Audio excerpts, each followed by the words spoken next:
तो दोस्तों 7 नवंबर से लेकर 11 नवंबर के बीच में मतलब आज की तारीख में नीवा बुपा हेल्थ इंश्योरेंस का आईपीओ ओपन हो गया है। तो इस वीडियो के अंदर हम रिव्यू करेंगे इस आईपीओ का और जानेंगे कि क्या इस आईपीओ में अप्लाई करना चाहिए नहीं करना चाहिए।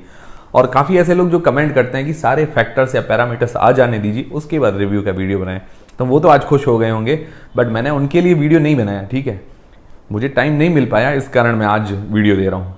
ठीक है, बाकी तो मैं अपने हिसाब से अदर भी सब्सक्राइबर्स हैं उनका भी सोचना पड़ता है, उस हिसाब से ही मैं वीडियो बनाता हूँ। तो सबसे पहले इसका ग्रे मार्केट का प्रीमियम एंकर लिस्ट के बारे में जानेंगे, इससे हमें थोड़ा बहुत लिस्टिंग है इसका अंदाजा हो पाएगा। फिर इस कंपनी की डिटेल्स के बारे में जानेंगे, मतलब कंपनी क्या काम करती है, कौन से सेक्टर की कंपनी, फ्यूचर कैसा रह सकता है। फिर इसके फाइनेंशियल्स फंडामेंटल्स के बारे में जानेंगे, मतलब कंपनी प्रॉफिट मेकिंग है या लॉस मेकिंग है, और अपने जो भी कंपटीटर्स वगैरह उनसे महंगी है या सस्ती है। फिर इस आईपीओ की डिटेल्स के बारे में जानेंगे। अंत में हम जानेंगे कि क्या इस आईपीओ में अप्लाई करना चाहिए नहीं करना चाहिए, और करे तो लिस्टिंग गेन्स के हिसाब से या लॉन्ग टर्म के हिसाब से, सारी चीजें हम क्लियर करेंगे इस वीडियो के अंदर। तो कैसे हैं आप सब लोग, उम्मीद करता हूं काफी अच्छे होंगे। और दोस्तों टेलीग्राम व्हाट्सएप चैनल फ्री में डीमेट अकाउंट सबकी लिंक डिस्क्रिप्शन के अंदर है, ज्वाइन कर लीजिए ताकि छोटा मोटा अपडेट जानकारी मिलती रहे। और लिंक से ही ज्वाइन कीजिए क्योंकि फेक टेलीग्राम चैनल्स बहुत हैं, फिर कोई पैसे वगैरह मांगता है या आपको कोई नुकसान होता है तो उसमें हमारी जिम्मेदारी नहीं होगी, इसीलिए लिंक से ज्वाइन कीजिए, वही सही है। तो सबसे पहले जीएमपी की बात करें, वैसे जीएमपी एक अंदाजा होता है, इसको फिक्स मत मानकर चलिएगा।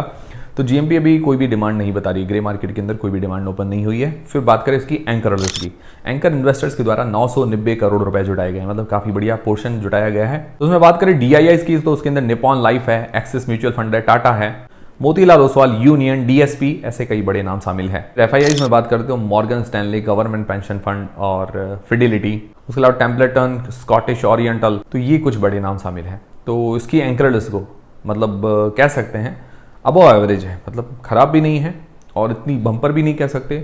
10 में से मैं पर्सनली 6 रेटिंग देना चाहूँगा, इससे ज़्यादा नहीं। फिर इस कंपनी की डिटेल्स के बारे में जानते हैं, मतलब कंपनी काम क्या करती है। तो कंपनी नीवा बुपा चूंकि सन 2008 के अंदर इनकॉर्पोरेट हुई थी, तो करीबन 16 साल हो गए हैं अपने ही सेक्टर के अंदर। तो ये एक जॉइंट वेंचर है बुपा ग्रुप और फेटलटन के बीच में। अब ये कंपनी क्या करती है, तो कंपनी जो है इंश्योरेंस सेल करती है, हेल्थ इंश्योरेंस, मतलब अदर कोई इंश्योरेंस नहीं, हेल्थ इंश्योरेंस ये सेल करती है। और कोई भी हेल्थ इंश्योरेंस कंपनी है वो अच्छी है या नहीं है, तो देखिए पहला तो काफ़ी सारे फैक्टर्स देखने पड़ते हैं वैसे तो, मतलब उनका बिहेवियर वगैरह वो तो सही है। क्लेम सेटलमेंट रेशियो कैसा है भाई, काफ़ी कंपनीज जो होती है उनका क्लेम सेटलमेंट रेशियो 95% से ऊपर का होता है, तो वो चीज़ें बहुत देखना जरूरी होता है। इसका है 91% के आसपास का। अगर इसकी पीयर देखें न्यू इंडिया इंश्योरेंस का, अगर क्लेम सेटलमेंट रेशियो देखें तो 95% से भी ऊपर का है, तो उसका है 91% का। और वैसे होना भी यही चाहिए, मतलब नियरली 95% से ऊपर ही होना चाहिए, ज़्यादा होना चाहिए। क्योंकि देखिए कोई भी कंपनी जो है मतलब क्लेम हम मतलब लेने जाते हैं, कोई भी कस्टमर, हम जैसे कस्टमर ने हेल्थ इंश्योरेंस ले रखा है तो क्लेम लेने जाते हैं, तो कितने क्लेम रिजेक्ट करती है, इसमें ये बता रहा है कि लगभग 9 से 10% के बीच में क्लेम रिजेक्ट करती है। हो सकता है उसमें कस्टमर की भी गलती हो सकता है, ऐसा पॉसिबल है। बट ये क्या कि चीज़ें पहले सारी चीज़ें मेंशन हो ना, उसको बता दे कि ये चीज़ें हैं, बाद में धोखा ना हो। जैसे न्यू इंडिया इंश्योरेंस, उसका क्लेम सेटलमेंट रेशियो 95% से ऊपर का, किसी का 99% भी होता है। और 31 मार्च 2024 तक active live insured 14.73 million policies अभी शायद एक्टिव है, 1.47 करोड़ जैसे होती है। और ये फैला हुआ है 22 स्टेट्स, एक यूनियन टेरिटरी के अंदर। तो अगर इस सेक्टर को देखें, हेल्थ इंश्योरेंस के सेक्टर को, ये सेक्टर जो है अभी फिलहाल इंडिया के अंदर तो इतना बूम पर नहीं है। हाँ, धीरे धीरे करके इसकी डिमांड बढ़ेगी, कोविड के बाद तो ज़्यादा डिमांड बढ़ गई है। ठीक है, अब डेवलप कंट्रीज़ की बात करें, यूएसए वगैरह है, यूरोपियन कंट्रीज़ हैं, तो वहाँ ये हेल्थ इंश्योरेंस, सारे इंश्योरेंस लेना मैंडेटरी होता है। उसके बिना आपको कहीं नौकरी नहीं मिलती है, कॉलेज में एडमिशन नहीं मिलता है, अगर आप वहाँ पढ़ने जाएंगे तो भी आपको हेल्थ इंश्योरेंस वगैरह सारी चीज़ें करवा के रखनी पड़ेगी, तो ये तो मैंडेटरी है वहाँ पे। तो इंडिया के अंदर भी तो मैंडेटरी नहीं है, ठीक है, मतलब लो तो बढ़िया है, पर ये धीरे धीरे करके क्या है कि ये सारी चीज़ें मैंडेटरी होगी, ये तो होना ही है।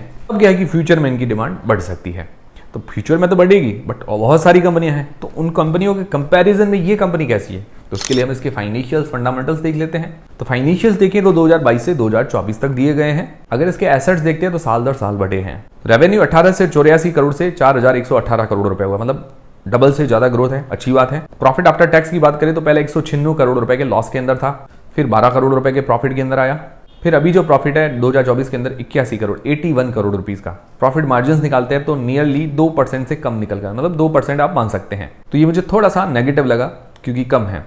इसकी पीयर है आईसीआईसीआई लोम्बार्ड, उसका बढ़िया है। बाकी इसकी नेट वर्थ बड़ी है। इसके हाथ में रिजर्व्स 1282 करोड़ रुपए के हैं। बोरोइंग उधारी है 250 करोड़ रुपए की, लगभग हर साल सिमिलर है। टू इक्विटी रेशियो 0.12 का है, ठीक है, वो कम है।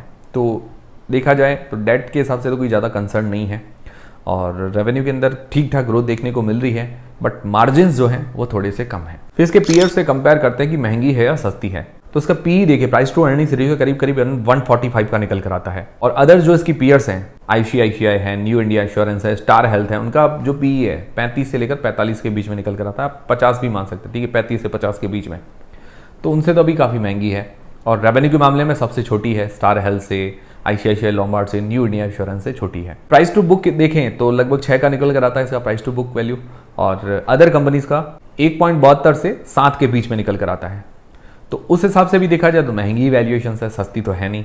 फिर अगर प्रॉफिट मार्जिन्स देखते हैं तो उसके तो 2% से कम है, बाकी अदर कंपनीज के 2% या 2.5% है, और आईसीआईसीआई लोम्बार्ड के 9 से 10% के बीच में है। तो उस हिसाब से देखा जाए पीयर्स के मुकाबले जो इसकी परफॉर्मेंस है वो थोड़ी सी वीक है, और बाकी आरओई आरओसी वगैरह कम है। मतलब देखा जाए तो मार्केट में अदर कंपनीज अवेलेबल हैं इससे भी अच्छी वैल्यूएशंस पर, इससे अच्छे परफॉर्म करने वाली। फिर इस आईपीओ की डिटेल्स के बारे में बात करें तो ये आईपीओ 7 नवंबर से लेकर 11 नवंबर के बीच में ओपन रहेगा। फेस वैल्यू है 10 रुपए पर शेयर। प्राइस बैंड रखा गया है 70 रुपए से लेकर 74 रुपए के बीच में। 200 शेयर्स का ये लॉट है। टोटल इश्यू साइज है 2200 करोड़ रुपए का, जिसके अंदर फ्रेश इश्यू नए शेयर जारी करेगी 800 करोड़ रुपए के, बाकी 1400 करोड़ रुपए ओएफएस होने वाला है। ओएफएस थोड़ा सा ज्यादा है, ये थोड़ा सा नेगेटिव हो जाता है। रिटेल पोर्शन है 10% का, क्योंकि लॉस मेकिंग है। फिर लिस्टिंग डेट है 14 नवंबर को। तो ये है पूरी आईपीओ की डिटेल्स। अब दोस्तों जानते हैं कि अप्लाई करना चाहिए नहीं करना चाहिए, करें तो लिस्टिंग गेन्स के हिसाब से या लॉन्ग टर्म के हिसाब से। सबसे पहले लिस्टिंग गेन्स के हिसाब से हम हमारे 4 पैरामीटर्स देखते हैं। नॉलेज जैज पैरामीटर या जैज पैरामीटर आप इनको कह सकते हैं। ये मैं पर्सनली मेरे हिसाब से देखता हूँ ताकि सेफ्टी रहे। तो पहला है जीएमपी। जीएमपी जो है अभी कोई भी डिमांड वगैरह नहीं बता रही है। दूसरा है एंकर लिस्ट। एंकर लिस्ट ठीक है, ये मतलब अबव एवरेज है, इतनी वाव भी नहीं है, खराब भी नहीं है, अच्छी है। तीसरा है सब्सक्रिप्शन। सब्सक्रिप्शन भी ठीक मिल रहा है, मतलब खराब नहीं है। अभी पहले ही दिन सब्सक्रिप्शन वगैरह देखे तो ठीक है। वैल्यूएशंस थोड़ी सी महंगी है, तो ये थोड़ा रिस्क है। तो अभी देखा जाए तो लिस्टिंग गेन्स के हिसाब से थोड़ा सा रिस्क नजर आ रहा है। सब्सक्रिप्शन एंकर लिस्ट फिर भी इग्नोर कर दे, वैल्यूएशंस हमेशा रीजनेबल होनी चाहिए। तो आप लोग क्या करेंगे, लिस्टिंग गेन्स के हिसाब से अप्लाई करेंगे नहीं करेंगे, कमेंट करके बता दीजिएगा। फिर लॉन्ग टर्म के हिसाब से, तो लॉन्ग टर्म के हिसाब से इसके पॉजिटिव्स नेगेटिव्स देखें तो अगर इसका सेक्टर देखते हैं तो मैंने आपको बताया कि सेक्टर जो है फ्यूचर में अच्छा हो सकता है। अगर आप लॉन्ग टर्म में बने रहना चाहते हैं तो उनके लिए ठीक है। भी सेक्टर अगर देखें अभी फ्यूचर में ग्रोथ करेगा, क्योंकि मैंने आपको बताया कि जो डेवलप कंट्रीज़ हैं जैसे अमेरिका है, यूरोपियन कंट्रीज़ हैं, वहाँ पर ये हेल्थ इंश्योरेंस वगैरह या कोई भी इंश्योरेंस मैंडेटरी होते हैं, जरूरी होते हैं। उसके बिना आपको नौकरी नहीं मिलती है या कुछ भी बेनिफिट्स नहीं मिलते हैं, तो वो तो लेना जरूरी है। हम भी अगर बाहर पढ़ने जाएंगे या नौकरी करने जाएंगे तो हमको सारे इंश्योरेंस वगैरह करवाने ही पड़ेंगे, मैंडेटरी है। वो इंडिया के अंदर धीरे धीरे करके आएगा, तो उसमें अभी टाइम है। बाकी एंकर लिस्ट अच्छी आई है, तो दोनों चीज़ें अच्छी है, सेक्टर और उसका एंकर लिस्ट। नेगेटिव क्या है, नेगेटिव सबसे पहली चीज़ ये कि इसका प्रॉफिट मार्जिन जो है कम है। अदर पीयर्स के मुकाबले इसका प्रॉफिट मार्जिन थोड़ा कम लग रहा है। दूसरा, इसकी वैल्यूएशन जो है महंगी नजर आ रही है, और क्लेम सेटलमेंट रेशियो ये भी मुझे थोड़ा सा कम लगा है। और देखा जाए कोई भी सेक्टर के अंदर, देखिए इस सेक्टर के अंदर कंपटीशन ज़्यादा है, तो कंपटीशन ज़्यादा होने में क्या है कि या तो लीडिंग कंपनी हो अपने सेक्टर के अंदर, या इसके कुछ जो फंडामेंटल्स वगैरह वो थोड़े स्ट्रांग हो, तो सही है, ठीक है, वो टिक जाएगी। बट पीयर्स के मुकाबले अभी थोड़ी कमज़ोर कंपनी नज़र आ रही है, और लीडिंग भी नहीं है, अभी बहुत पीछे है कंपनी अगर अदर्स की तुलना करें तो। बाकी ये कि खराब नहीं है, धीरे धीरे करके ये भी ग्रोथ कर रही है। बाकी फिलहाल की कंडीशन में क्या है कि इससे अच्छी वैल्यूएशंस पर इससे अच्छे परफॉर्मेंस करने वाले शेयर्स जो हैं मार्केट में लिस्टेड हैं। इसकी पीयर्स मैंने आपको बताया आईसीआईसीआई लोम्बार्ड है, स्टार हेल्थ है, न्यू इंडिया इंश्योरेंस है, उनसे थोड़ी सी कमजोर कंपनी नजर आ रही है। वैसे स्टार हेल्थ की लिस्टिंग भी इतनी खास देखने को नहीं मिली थी। बाकी ICICI Lombard, New India Insurance, इन शेयर्स ने अच्छी ग्रोथ दिखाई है। पर्सनली देखा जाए तो मैं पर्सनली अभी तो इंटरेस्टेड नहीं हूँ। जो मार्केट सिनारियो चल रहा है उस हिसाब से मैं पर्सनली इंटरेस्टेड नहीं हूँ, ना तो लॉन्ग टर्म के हिसाब से ना लिस्टिंग गेन्स के हिसाब से।